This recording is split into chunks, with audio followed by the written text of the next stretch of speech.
Suku Minangkabau merupakan kelompok etnik pribumi Nusantara yang menghuni Sumatera bagian tengah, Indonesia. Secara geografis, persebaran etnik Minangkabau meliputi seluruh daratan Sumatera Barat, separuh daratan Riau, bagian utara Bengkulu, bagian barat Jambi, pantai barat Sumatera Utara, pantai barat daya Aceh dan Negeri Sembilan di Malaysia. Minangkabau merujuk pada entitas kultural dan geografis yang ditandai dengan penggunaan bahasa, adat yang menganut sistem kekerabatan matrilineal dan identitas agama Islam. Dalam percakapan awam, orang Minang sering kali disamakan sebagai orang Padang. Hal ini merujuk pada nama ibu kota provinsi Sumatera Barat, yaitu Kota Padang. Namun, mereka biasanya akan menyebut kelompoknya dengan sebutan urang awak. Awak itu sendiri berarti saya, aku atau kita dalam percakapan keseharian orang Minang. Jadi dapat disimpulkan bahwa yang dimaksud dengan urang awak itu adalah orang Minang itu sendiri.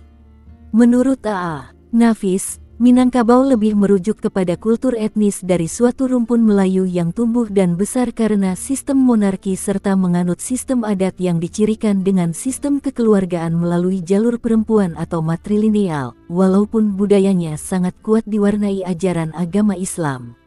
Thomas Stamford Raffles, setelah melakukan ekspedisi ke pedalaman Minangkabau tempat kedudukan Kerajaan Pagaruyung, menyatakan bahwa Minangkabau ialah sumber kekuatan dan asal bangsa Melayu, yang kelak penduduknya tersebar luas di Kepulauan Timur. Masyarakat Minang bertahan sebagai penganut matrilineal terbesar di dunia. Selain itu, etnis ini telah menerapkan sistem proto-demokrasi sejak masa pra-Hindu dengan adanya kerapatan adat untuk menentukan hal-hal penting dan permasalahan hukum. Prinsip adat Minangkabau tertuang dalam pernyataan adat Basandi Sarak, Sarak Basandi Kitabullah adat bersendikan hukum, hukum bersendikan Al-Quran yang berarti adat berlandaskan ajaran Islam. Orang Minangkabau sangat menonjol di bidang perniagaan, sebagai profesional dan intelektual. Mereka merupakan pewaris dari tradisi lama kerajaan Melayu dan Sriwijaya yang gemar berdagang dan dinamis. Lebih dari separuh jumlah keseluruhan anggota masyarakat ini berada dalam perantauan. Diaspora Minang pada umumnya bermukim di kota-kota besar, seperti Jakarta, Bandung, Pekanbaru, Medan, Batam, Palembang, Bandar Lampung dan Surabaya. Di luar wilayah Indonesia, etnis Minang terkonsentrasi di Kuala Lumpur, Seremban, Singapura, Jeddah, Sydney dan Melbourne. Masyarakat Minang memiliki masakan khas yang populer dengan sebutan masakan Padang yang sangat digemari di Indonesia bahkan mancanegara. Nama Minangkabau diyakini berasal dari dua kata, yaitu Minang dan Kabau. Nama itu dikaitkan dengan suatu legenda yang dikenal di dalam Tambo. Dari Tambo tersebut, konon pada suatu masa ada satu kerajaan asing yang datang dari laut dan akan melakukan penaklukan. Untuk mencegah pertempuran, masyarakat setempat mengusulkan untuk mengadu kerbau. Pasukan asing tersebut menyetujui dan menyediakan seekor kerbau yang besar dan agresif, sedangkan masyarakat setempat menyediakan seekor anak kerbau yang masih menyusul lalu dikarantinakan serta dipuasakan beberapa hari sebelum pertempuran. Dalam pertempuran, anak kerbau dipasangkan tanduk runcing besi yang bernama Minang. Anak kerbau yang masih menyusui tersebut menyangka kerbau besar tersebut adalah induknya. Maka anak kerbau itu langsung berlari mencari susu dan menanduk hingga mencabik-cabik perut kerbau besar tersebut. Kemenangan itu menginspirasikan masyarakat setempat memakai nama Minangkabau, yang berasal dari ucapan Manangkabau, menang kerbau. Kisah Tambo ini juga dijumpai dalam hikayat Raja-Raja Pasai, yang menyebut kerajaan asing ini sebagai Majapahit. Hikayat juga menyebutkan bahwa kemenangan itu menjadikan negeri yang sebelumnya bernama Pariangan menggunakan nama Minangkabau. Selanjutnya penggunaan nama Minangkabau juga digunakan untuk menyebut sebuah nagari, yaitu Nagari Minangkabau, yang terletak di Sungayang, Tanah Datar, Sumatera Barat. Berbeda dengan hikayat, De Jong menawarkan kerajaan asing ini sebagai Singasari. Dia merujuk kepada upaya Singasari dalam menaklukkan Dharmasraya saat ekspedisi Pamalayu. Dalam Puja Sastra Nagara Kretagama yang bertanggal 1365, disebutlah nama Minangkabau sebagai salah satu dari negeri yang ditaklukkan Majapahit. Selain itu, Dalam Tawarikh Ming tahun 1405, terdapat nama kerajaan Minanggebu dari 6 kerajaan yang mengirimkan utusan menghadap kepada Kaisar Yongle di Nanjing. Di sisi lain, nama Minang, Kerajaan Minanga itu sendiri juga telah disebutkan dalam Prasasti Kedukan Bukit tahun 682 yang berbahasa Sanskerta. Dalam prasasti itu, dinyatakan bahwa pendiri Kerajaan Sriwijaya yang bernama Dapunta Hyang bertolak dari Minanga. Beberapa ahli yang merujuk dari sumber prasasti itu menduga, kata baris keempat dan kelima sebenarnya tergabung, sehingga menjadi Minanga Tamfan dan diterjemahkan dengan makna sungai kembar. Sungai kembar yang dimaksud diduga menunjuk kepada pertemuan temu dua sumber aliran Sungai Kampar, yaitu Sungai Kampar Kiri dan Sungai Kampar Kanan. Namun pendapat ini dibantah oleh Kasparis, yang membuktikan bahwa Tamfan tidak ada hubungannya dengan temu, karena kata temu dan muara juga dijumpai pada prasasti-prasasti peninggalan zaman Sriwijaya yang lainnya. Oleh karena itu, kata Minanga berdiri sendiri dan identik dengan penyebutan Minang itu sendiri. Dari Tambo yang diterima secara turun-temurun, menceritakan bahwa nenek moyang mereka berasal dari keturunan Iskandar Zulkarnain. Walau Tambo tersebut tidak tersusun secara sistematis dan lebih kepada legenda berbanding fakta, serta cenderung kepada sebuah karya sastra yang sudah menjadi milik masyarakat banyak, namun kisah Tambo ini sedikit banyaknya dapat dibandingkan dengan Sulalatus Salatin yang juga menceritakan bagaimana masyarakat Minangkabau mengutus wakilnya untuk meminta Sang Sapurba, salah seorang keturunan Iskandar Zulkarnain tersebut, untuk menjadi raja mereka. Masyarakat Minang merupakan bagian dari masyarakat Austronesia yang melakukan migrasi dari daratan China Selatan ke Pulau Sumatera sekitar 2,500 sampai 2,000 tahun yang lalu. Diperkirakan kelompok masyarakat ini masuk dari arah timur Pulau Sumatera, menyusuri aliran Sungai Kampar, Sungai Siak, dan Batang Kuantan sampai ke dataran tinggi yang disebut Darek. Di sana mereka meneroka dan mendirikan kampung halaman yang kemudian menjadi asal mula orang Minangkabau. Beberapa kawasan Darek ini kemudian membentuk semacam konfederasi yang dikenal dengan nama Luhak, yang selanjutnya disebut juga dengan nama Luhak Nantigo, yang terdiri dari Luhak Tanah Data, Luhak Agam, dan Luhak Limo Puluah. Pada masa pemerintahan Hindia Belanda, kawasan Luhak tersebut menjadi daerah teritorial pemerintahan yang disebut Afdeling, dikepalai oleh seorang residen yang oleh masyarakat Minangkabau disebut dengan nama Tuan Luhak. Sementara seiring dengan pertumbuhan dan perkembangan penduduk, masyarakat Minangkabau menyebar ke kawasan Darek yang lain serta membentuk beberapa kawasan tertentu menjadi kawasan rantau. Konsep rantau bagi masyarakat Minang merupakan suatu kawasan yang menjadi pintu masuk ke alam Minangkabau. Rantau juga berfungsi sebagai tempat mencari kehidupan serta kawasan perdagangan. Rantau di Minangkabau dikenal dengan Rantau Nanduo terbagi atas Rantau di Hilia, kawasan pesisir timur, dan Rantau di Mudiak, kawasan pesisir barat. Pada awalnya penyebutan orang Minang belum dibedakan dengan orang Melayu. Namun sejak abad ke-19, penyebutan Minang dan Melayu mulai digunakan untuk membedakan budaya matrilineal yang tetap bertahan pada etnis Minang, berbanding patrilineal yang dianut oleh masyarakat Melayu pada umumnya. Kemudian pengelompokan ini terus berlangsung demi kepentingan sensus penduduk maupun politik hingga saat ini. Masyarakat Minang saat ini merupakan pemeluk agama Islam. Jika ada masyarakatnya yang keluar dari agama Islam murtad, secara langsung yang bersangkutan juga dianggap keluar dari masyarakat Minang. Dalam istilahnya disebut dibuang sepanjang adat. Agama Islam diperkirakan masuk melalui kawasan pesisir timur, walaupun ada anggapan dari pesisir barat, terutama pada kawasan Pariaman. Namun kawasan Arcat, Aru dan Rokan, serta Indragiri yang berada pada pesisir timur juga telah menjadi kawasan pelabuhan Minangkabau, dan Sungai Kampar maupun Batang Kuantan berhulu pada kawasan pedalaman Minangkabau.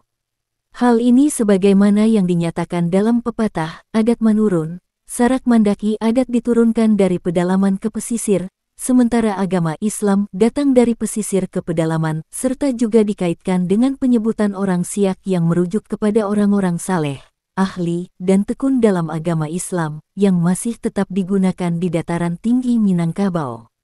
Sebelum Islam diterima secara luas, beberapa bukti arkeologis menunjukkan bahwa masyarakat ini pernah memeluk agama Buddha terutama pada masa kerajaan Dharmasraya, sampai pada masa-masa pemerintahan Adityawarman dan anaknya Ananggawarman. Lalu terjadi perubahan struktur kerajaan dengan munculnya kerajaan Pagaruyung yang kemudian mengadopsi Islam dalam sistem pemerintahannya. Walau sampai abad ke-16, Suma Oriental masih menyebutkan dari 3 Raja Minangkabau hanya 1 yang telah memeluk Islam. Kedatangan Haji Miskin, Haji Sumanik, dan Haji Piobang dari Mekah sekitar tahun 1803, memainkan peranan penting dalam penegakan hukum Islam di pedalaman Minangkabau. Walau pada saat bersamaan muncul tantangan dari masyarakat setempat yang masih terbiasa dalam tradisi adat, di mana puncak dari konflik ini adalah munculnya Perang Padri. Setelah itu barulah muncul kesadaran bahwa adat berasaskan Al-Quran di tengah masyarakat Minangkabau. Sistem adat Minangkabau pertama kali dicetuskan oleh 2 orang bersaudara, Datuk Ketumanggungan dan Datuk Perpatih Nan Sebatang. Datuk Ketumanggungan mewariskan sistem adat Kotopiliang yang aristokratis, sedangkan Datuk Perpatih mewariskan sistem adat Bodicaniago yang egaliter. Dalam perjalanannya, 2 sistem adat yang dikenal dengan kelarasan ini saling isi-mengisi dan membentuk sistem pada masyarakat Minangkabau. Dalam masyarakat Minangkabau, ada 3 pilar yang membangun dan menjaga keutuhan budaya serta adat istiadat. Mereka adalah alim ulama, cerdik pandai, dan ninik mamak, yang dikenal dengan istilah Tungku Tigo Sajarangan. Ketiganya saling melengkapi dan bahu-membahu dalam posisi yang sama tingginya. Dalam masyarakat Minangkabau yang demokratis dan egaliter, semua urusan masyarakat dimusyawarahkan oleh ketiga unsur itu secara mufakat. Matrilineal merupakan salah satu aspek utama dalam mendefinisikan identitas masyarakat Minang. Adat dan budaya mereka menempatkan pihak perempuan bertindak sebagai pewaris harta pusaka dan kekerabatan. Garis keturunan dirujuk kepada ibu yang dikenal dengan Samande, seibu, sedangkan ayah mereka disebut oleh masyarakat dengan nama Sumando, ipar, dan diperlakukan sebagai tamu dalam keluarga. Salah satu ciri adat matrilinealisme Minangkabau adalah garis keturunan yang ditarik berdasarkan garis ibu, yang secara lebih luas kemudian membentuk kelompok kaum lineages dan suku clans, dan penguasaan harta pusaka ada di tangan kaum ibu yang dipimpin oleh seorang wanita senior yang disebut Bundo Kanduang. Kaum perempuan di Minangkabau memiliki kedudukan yang istimewa sehingga dijuluki dengan Bundo Kanduang. Ia memainkan peranan dalam menentukan keberhasilan pelaksanaan keputusan-keputusan yang dibuat oleh kaum lelaki dalam posisi mereka sebagai mamak, paman atau saudara dari pihak ibu, dan penghulu kepala suku. Pengaruh yang besar tersebut menjadikan perempuan Minang disimbolkan sebagai limpapeh rumah nan gadang, pilar utama rumah. Walau kekuasaan sangat dipengaruhi oleh penguasaan terhadap aset ekonomi, namun kaum lelaki dari keluarga pihak perempuan tersebut masih tetap memegang otoritas atau memiliki legitimasi kekuasaan pada komunitasnya. Bahasa Minangkabau termasuk salah satu anak cabang rumpun bahasa Austronesia. Walaupun ada perbedaan pendapat mengenai hubungan bahasa Minangkabau dengan bahasa Melayu, namun juga terdapat anggapan yang meyakini bahwa bahasa yang dituturkan masyarakat ini sebagai bagian dari dialek Melayu, karena banyaknya kesamaan kosakata dan bentuk tuturan di dalamnya. Sementara itu, yang lain justru beranggapan bahasa ini merupakan bahasa mandiri yang berbeda dengan Melayu serta ada juga yang menyebut bahasa Minangkabau merupakan bahasa Proto-Melayu. Selain itu dalam masyarakat penutur bahasa Minang itu sendiri juga sudah terdapat berbagai macam dialek bergantung kepada daerahnya masing-masing. Pengaruh bahasa lain yang diserap ke dalam bahasa Minang umumnya dari Sanskerta, Arab, Tamil, Ibrani, dan Persia.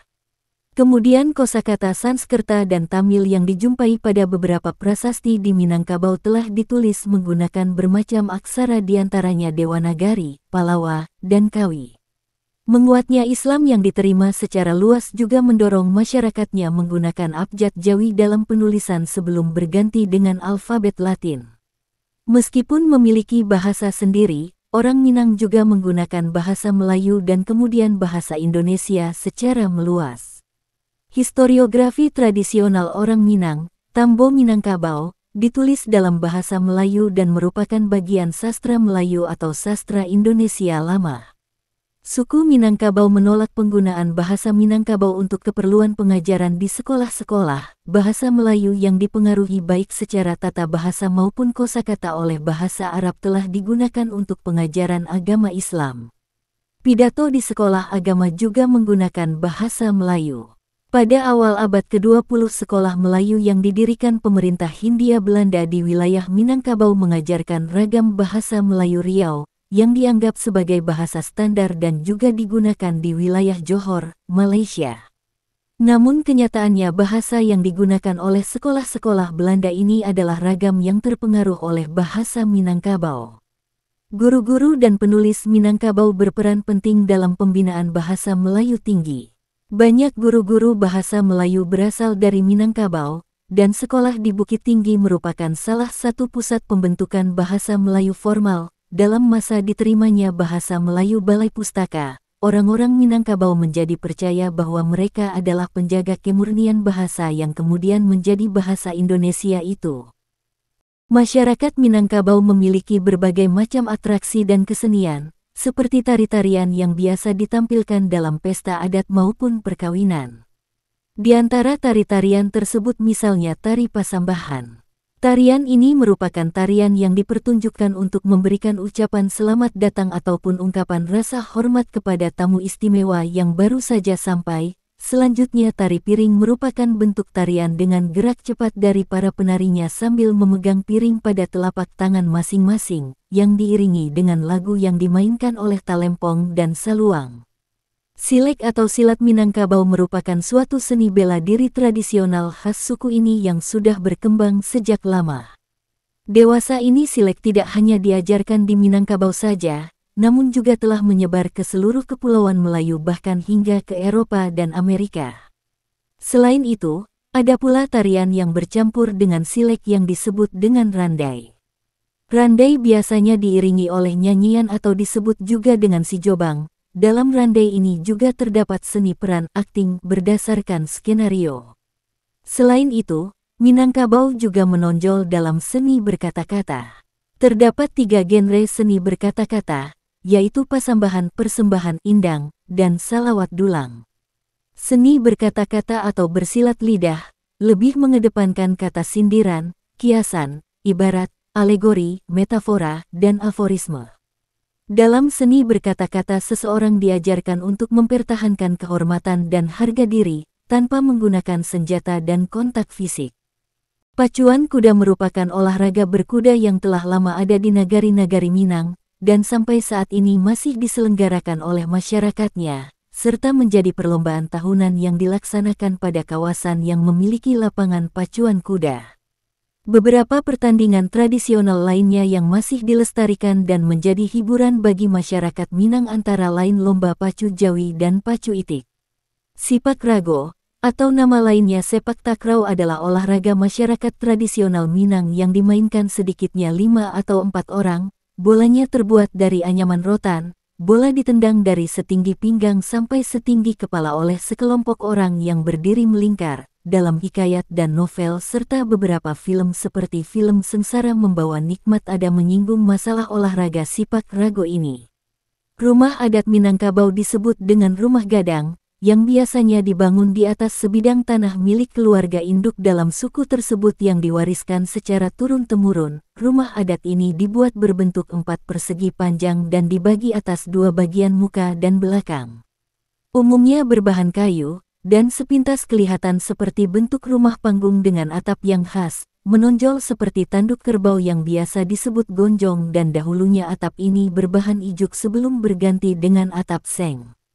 Di halaman depan rumah gadang, biasanya didirikan 2-6 buah rangkiang yang digunakan sebagai tempat penyimpanan padi milik keluarga yang menghuni rumah gadang tersebut.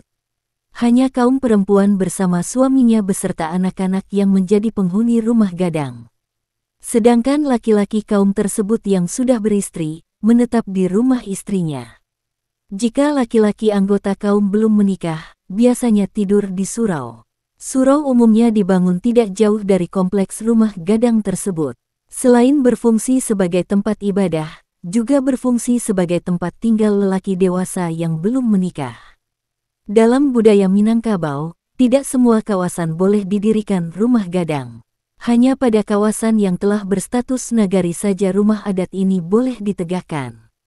Oleh karenanya di beberapa daerah rantau Minangkabau seperti Riau, Jambi, Negeri Sembilan, pesisir barat Sumatera Utara dan Aceh, tidak dijumpai rumah adat bergonjong. Dalam adat budaya Minangkabau, perkawinan merupakan salah satu peristiwa penting dalam siklus kehidupan, dan merupakan masa peralihan yang sangat berarti dalam membentuk kelompok kecil keluarga baru pelanjut keturunan. Bagi lelaki Minang, perkawinan juga menjadi proses untuk masuk lingkungan baru, yakni pihak keluarga istrinya. Sementara bagi keluarga pihak istri, menjadi salah satu proses dalam penambahan anggota di komunitas rumah gadang mereka. Dalam prosesi perkawinan adat Minangkabau, biasa disebut baralek, mempunyai beberapa tahapan yang umum dilakukan. Dimulai dengan meminang, manjapuik marapulai, menjemput pengantin pria, sampai basandiang, bersanding di pelaminan. Setelah meminang dan muncul kesepakatan menentukan hari pernikahan, maka kemudian dilanjutkan dengan pernikahan secara Islam yang biasa dilakukan di masjid, sebelum kedua pengantin bersanding di pelaminan. Pada nagari tertentu setelah ijab kabul di depan penghulu atau tuan kadi, mempelai pria akan diberikan gelar baru sebagai panggilan pengantin nama kecilnya, kemudian masyarakat sekitar akan memanggilnya dengan gelar baru tersebut. Gelar panggilan itu biasanya bermula dari Sultan, Bagindo, atau Sidi, Saidi di kawasan pesisir pantai. Sementara itu di kawasan Luhak Limopuluah, pemberian gelar ini tidak berlaku. Masyarakat Minang juga dikenal akan aneka masakannya. Dengan cita rasa yang pedas, membuat masakan ini populer di kalangan masyarakat Indonesia, sehingga dapat ditemukan di hampir seluruh Nusantara. Di Malaysia dan Singapura, bahkan juga di Belanda, masakan ini cukup digemari. Karena popularitasnya tersebut, seni memasak yang dimiliki masyarakat Minang juga berkembang di kawasan-kawasan lain seperti Riau, Jambi, Mandailing, dan Negeri Sembilan. Salah satu masakan tradisional Minang yang terkenal adalah rendang, yang mendapat pengakuan dari seluruh dunia sebagai hidangan terlezat. Masakan lainnya yang khas antara lain asam padeh, soto Padang, sate Padang, dan dendeng balado. Masakan Minang mengandung bumbu rempah-rempah yang kaya, seperti cabai, serai, lengkuas, kunyit, jahe, bawang putih, dan bawang merah. Beberapa di antaranya diketahui memiliki aktivitas antimikroba yang kuat, sehingga tidak mengherankan jika ada masakan Minang yang dapat bertahan lama. Pada hari-hari tertentu, masakan yang dihidangkan banyak yang berbahan utama daging, terutama daging sapi, daging kambing, dan daging ayam. Di luar Sumatera Barat, masakan ini lebih dikenal dengan sebutan masakan Padang. Meski dalam masyarakat Minang itu sendiri, masing-masing daerah memiliki karakteristik berbeda dalam pemilihan bahan serta proses memasaknya. Begitu pula dengan restoran atau rumah makan yang khusus menyajikannya disebut restoran Padang. Persukuan atau suku dalam tatanan masyarakat Minangkabau merupakan suatu kesatuan kelompok kekerabatan secara genealogis, di mana para anggotanya terikat oleh suatu garis keturunan yang sama dari satu leluhur. Suku juga menjadi basis dari organisasi sosial, sekaligus tempat pertarungan kekuasaan yang fundamental. Pengertian awal kata suku dalam bahasa Minang dapat bermaksud 1/4. Hal ini dikaitkan dengan pendirian suatu nagari di Minangkabau. Suatu nagari dapat dikatakan sempurna apabila telah terdiri dari komposisi 4 suku yang mendiami kawasan tersebut. Jika dibandingkan dengan kebudayaan lain, sistem persukuan hampir serupa dengan sistem marga dalam kebudayaan Batak. Perbedaannya adalah setiap suku dalam tradisi Minang, diurut dari garis keturunan yang sama dari pihak ibu, matrilineal, dan diyakini berasal dari satu keturunan nenek moyang yang sama. Sementara marga dalam tradisi Batak, diurut dari garis keturunan ayah patrilineal. Selain sebagai basis politik, suku juga merupakan basis dari unit-unit ekonomi. Kekayaan ditentukan oleh kepemilikan tanah keluarga, harta, dan sumber-sumber pemasukan lainnya yang semuanya itu dikenal sebagai harta pusaka.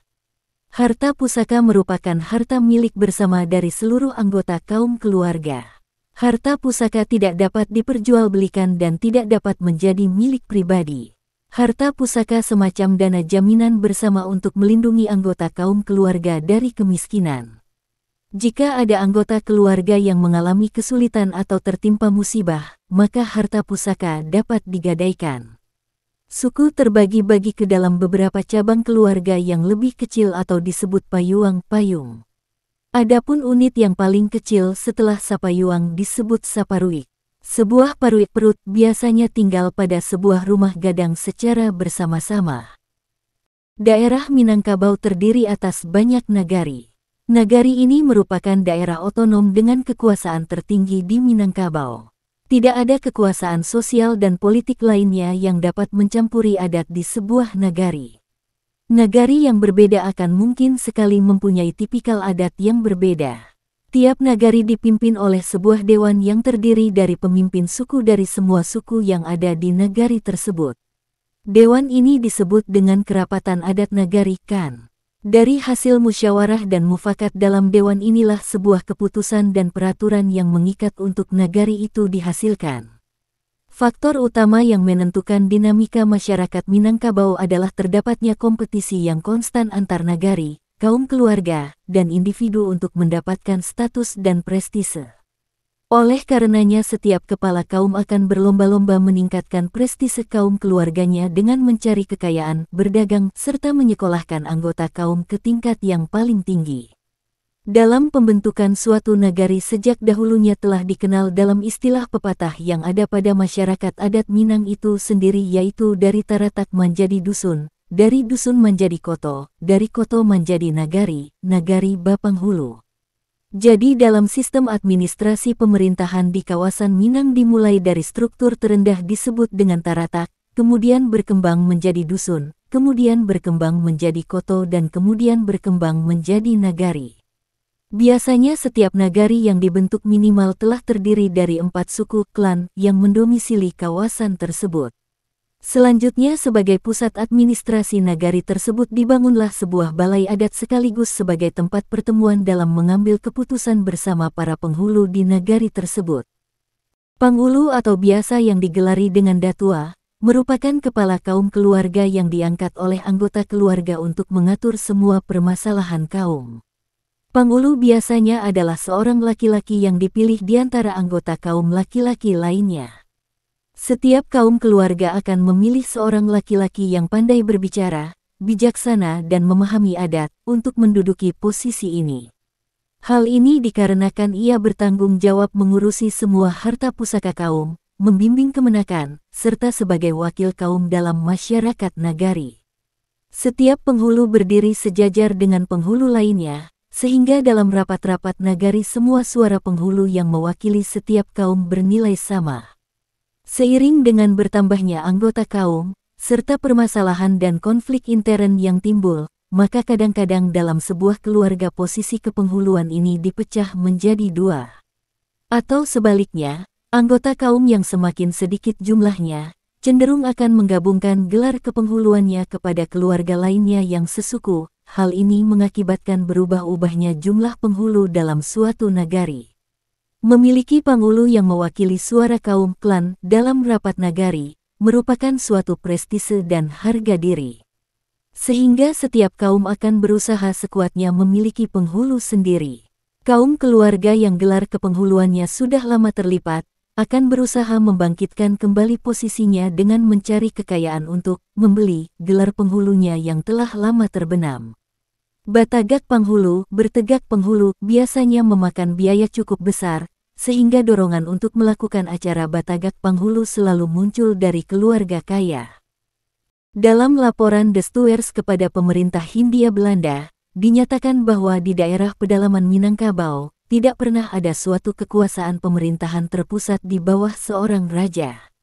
Tetapi yang ada adalah nagari-nagari kecil yang mirip dengan pemerintahan polis-polis pada masa Yunani kuno, namun dari beberapa prasasti yang ditemukan pada kawasan pedalaman Minangkabau, serta dari tambo yang ada pada masyarakat setempat, etnis Minangkabau pernah berada dalam suatu sistem kerajaan yang kuat dengan daerah kekuasaan meliputi Pulau Sumatera dan bahkan sampai semenanjung Malaya.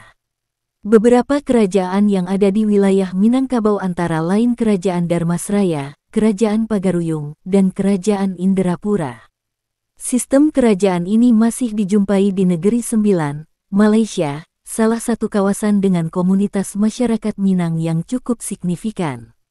Pada awalnya masyarakat Minang di negeri ini menjemput seorang putra Raja Alam Minangkabau untuk menjadi raja mereka, sebagaimana tradisi masyarakat Minang sebelumnya, seperti yang diceritakan dalam Sulalatus Salatin. Minangkabau perantauan merupakan istilah untuk orang Minang yang hidup di luar kampung halamannya. Bagi laki-laki Minang merantau erat kaitannya dengan pesan nenek moyang Karatau Madang di Hulu Babuah Babungo Balun, anjuran merantau kepada laki-laki karena di kampung belum berguna.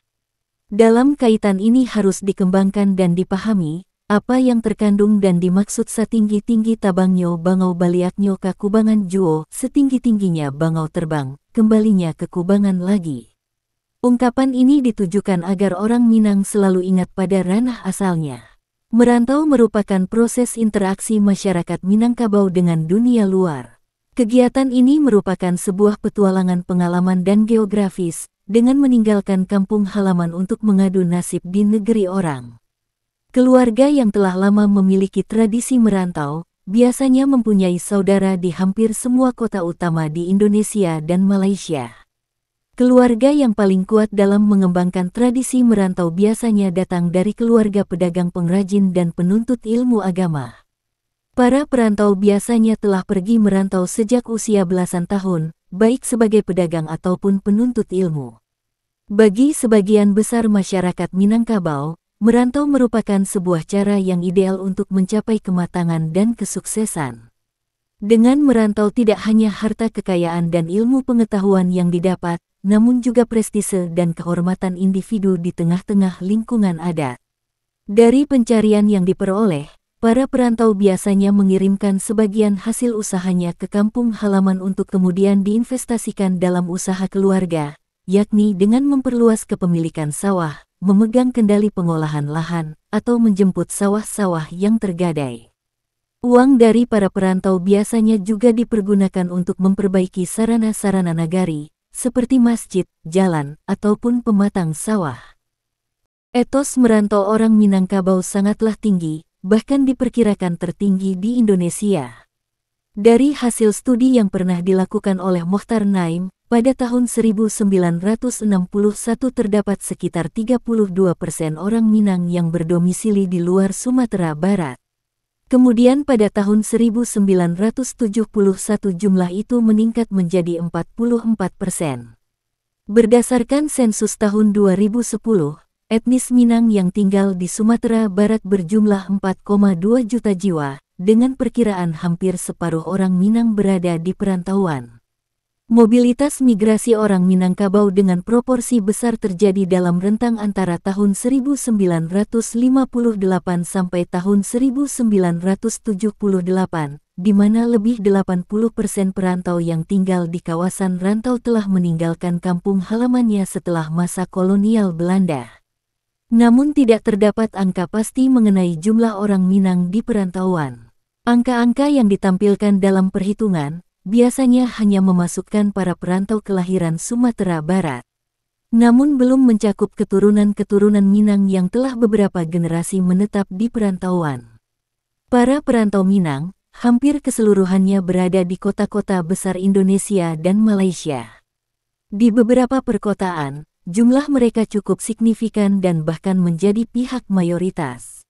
Di Pekanbaru, perantau Minang berjumlah 37,96% dari seluruh penduduk kota, dan menjadi etnis terbesar di kota tersebut. Jumlah ini telah mengalami penurunan jika dibandingkan dengan tahun 1971 yang mencapai 65%. Merantau pada etnis Minang telah berlangsung cukup lama.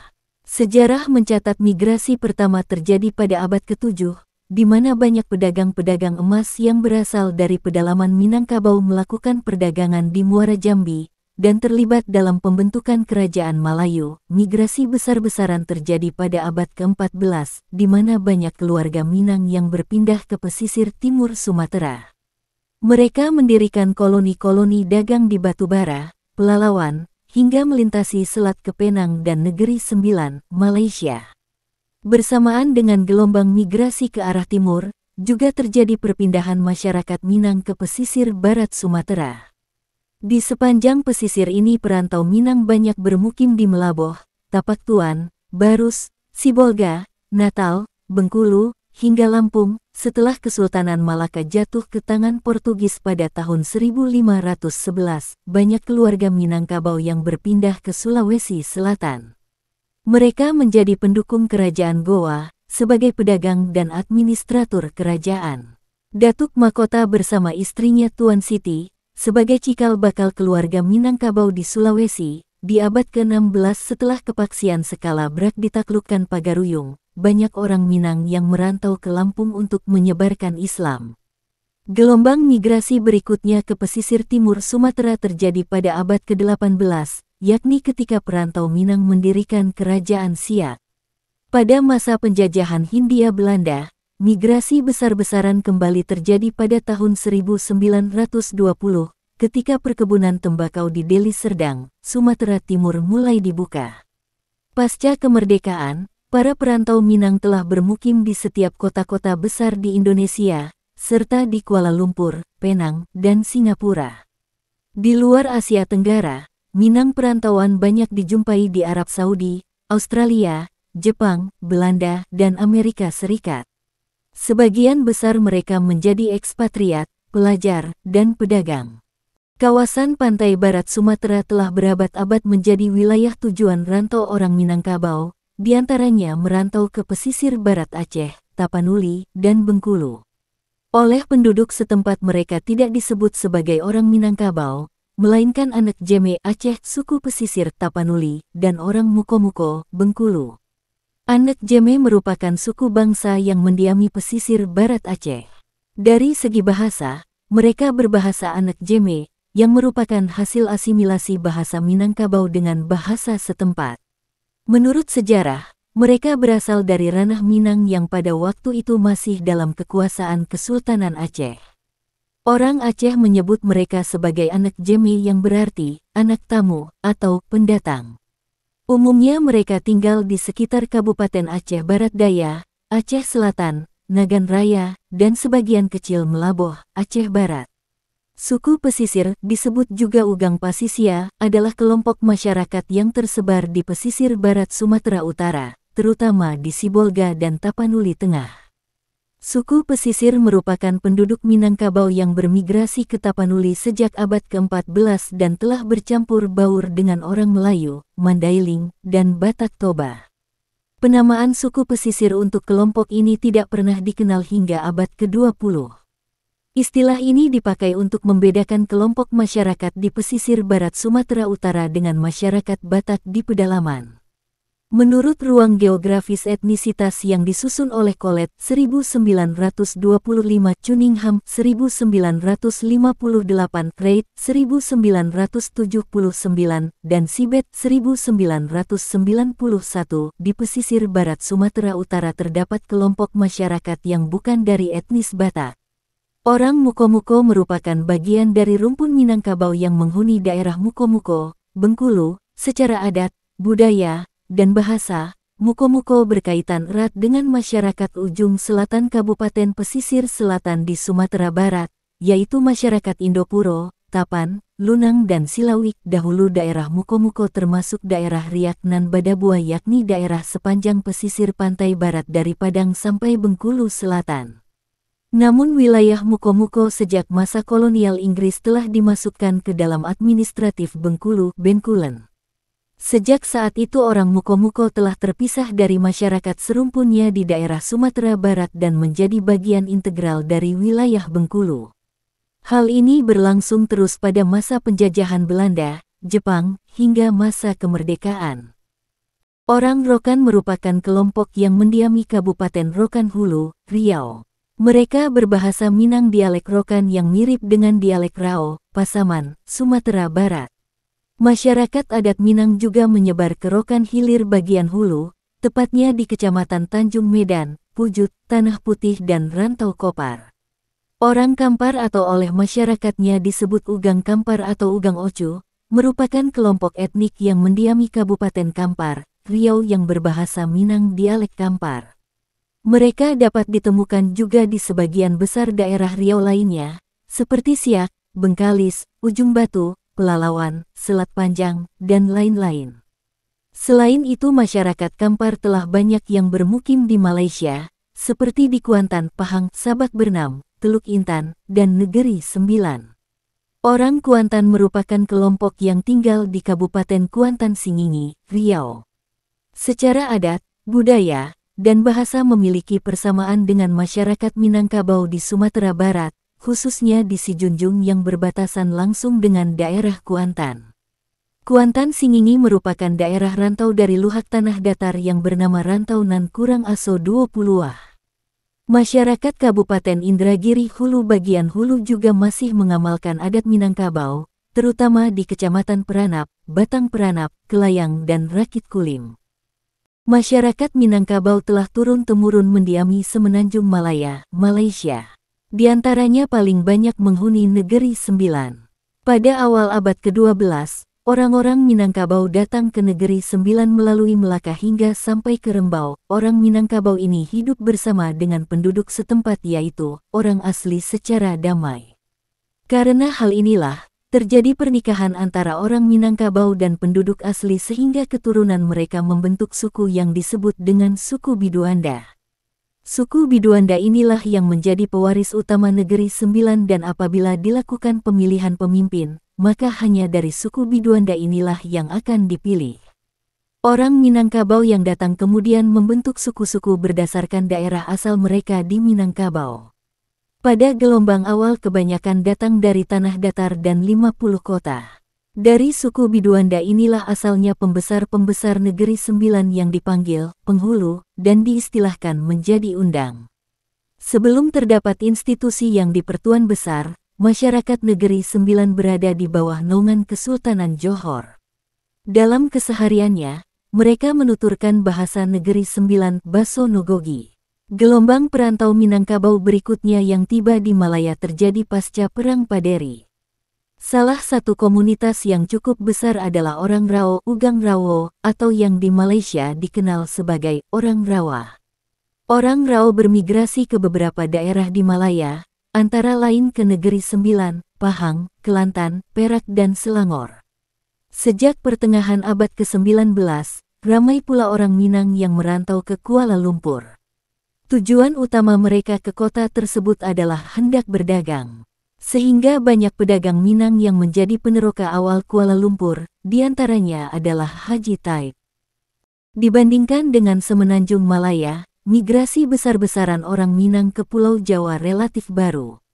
Meski tujuan utama mereka adalah Jakarta Raya, namun perantau Minang juga banyak dijumpai di kota-kota besar seperti Bandung, Yogyakarta, Semarang, Surabaya, Malang, Surakarta, dan Tasikmalaya, di mana mereka memiliki perkumpulan yang cukup solid.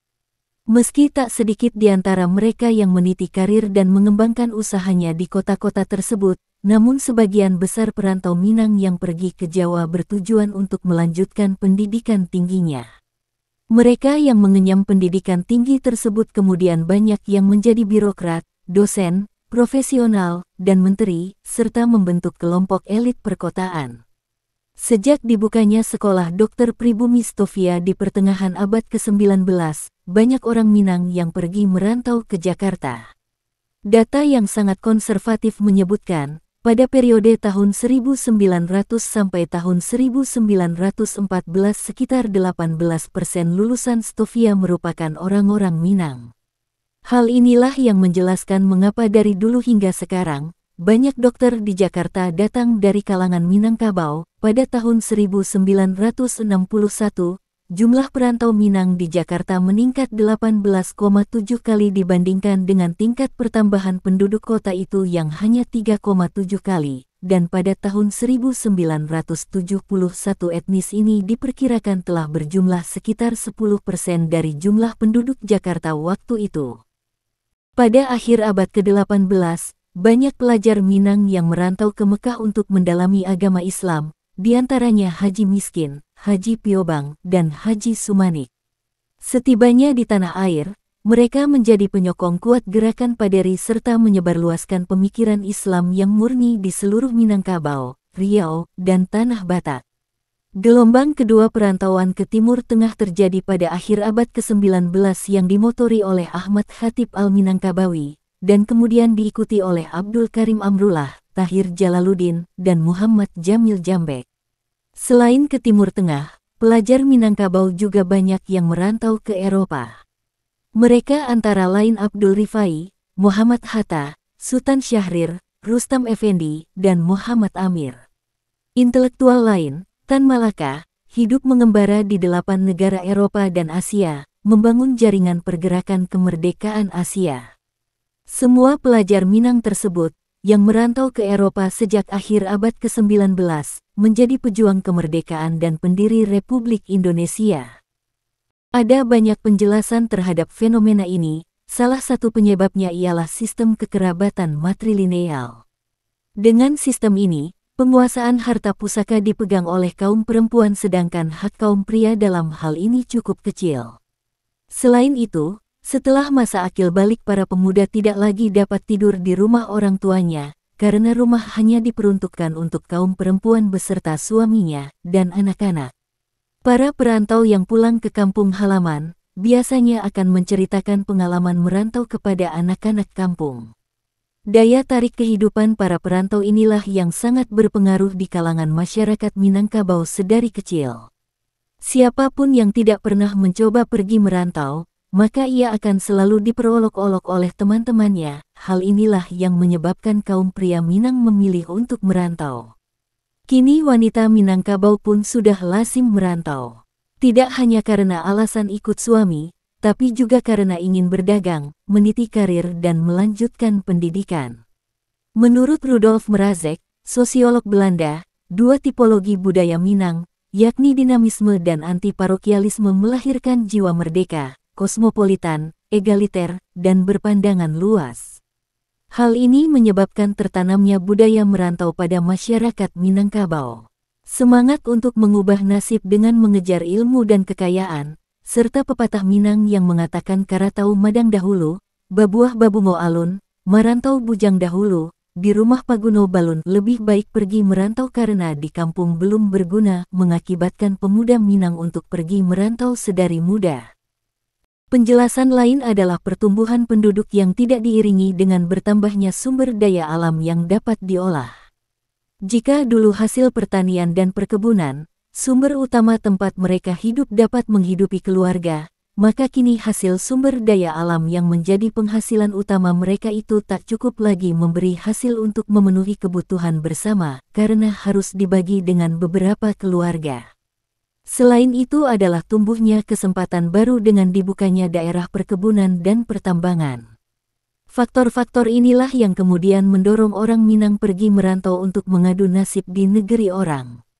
Untuk kedatangan pertamanya ke tanah rantau, biasanya para perantau menetap terlebih dahulu di rumah Dunsanak yang dianggap sebagai induk semang. Para perantau baru ini biasanya berprofesi sebagai pedagang kecil. Selain itu, perekonomian masyarakat Minangkabau sejak dahulunya telah ditopang oleh kemampuan berdagang, terutama untuk mendistribusikan hasil bumi mereka. Kawasan pedalaman Minangkabau, secara geologis memiliki cadangan bahan baku terutama emas, tembaga, timah, seng, merkuri, dan besi. Semua bahan tersebut telah mampu diolah oleh mereka, sehingga julukan Suvarnatvipa Pulau Emas yang muncul pada cerita legenda di India sebelum Masehi, kemungkinan dirujuk untuk Pulau Sumatera karena hal ini. Pedagang dari Arab pada abad ke-9 telah melaporkan bahwa masyarakat di Pulau Sumatera telah menggunakan sejumlah emas dalam perdagangannya. Kemudian dilanjutkan pada abad ke-13 diketahui ada raja di Sumatera yang menggunakan mahkota dari emas. Tome Pires sekitar abad ke-16 menyebutkan bahwa emas yang diperdagangkan di Malaka, Pancur, Barus Tiko-Tiku, dan Priaman-Pariaman berasal dari kawasan pedalaman Minangkabau. Disebutkan juga kawasan Indragiri pada sehiliran Batang Kuantan di pesisir timur Sumatera, merupakan pusat pelabuhan dari Raja Minangkabau. Dalam prasasti yang ditinggalkan oleh Aditya Warman disebut bahwa dia adalah penguasa bumi emas, dan sampai abad ke-17 Belanda masih menyebut yang menguasai emas kepada Raja Pagaruyung. Kemudian Thomas Dias diminta untuk menyelidiki hal tersebut. Dari laporannya dia memasuki pedalaman Minangkabau dari pesisir timur Sumatera dan berhasil menjumpai salah seorang Raja Minangkabau waktu itu, Rajo Buo, dan raja itu menyebutkan bahwa salah satu pekerjaan masyarakatnya adalah pendulang emas. Hal inilah kemudian yang mendorong Belanda untuk membangun pelabuhan di Padang. Sementara itu dari catatan para ahli geologi Belanda, pada sehiliran Batanghari dijumpai 42 tempat bekas penambangan emas dengan kedalaman mencapai 60 meter. Serta di Kerinci pada waktu itu, mereka juga masih menjumpai para pendulang emas. Sampai abad ke-19, legenda akan kandungan emas pedalaman Minangkabau masih mendorong Raffles untuk membuktikannya. Sehingga dia tercatat sebagai orang Eropa pertama yang berhasil mencapai Pagaruyung melalui pesisir barat Sumatera.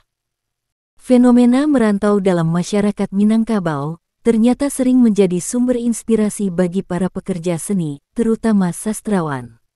Hamka, dalam novelnya Merantau ke Delhi, bercerita tentang pengalaman hidup perantau Minang yang pergi ke Delhi dan menikah dengan perempuan Jawa. Novelnya yang lain Tenggelamnya Kapal Van der Wijk juga bercerita tentang kisah anak perantau Minang yang pulang kampung.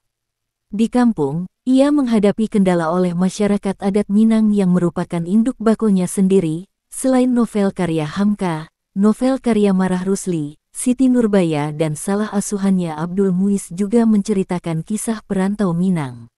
Dalam novel-novel tersebut, dikisahkan mengenai persinggungan pemuda perantau Minang dengan adat budaya barat.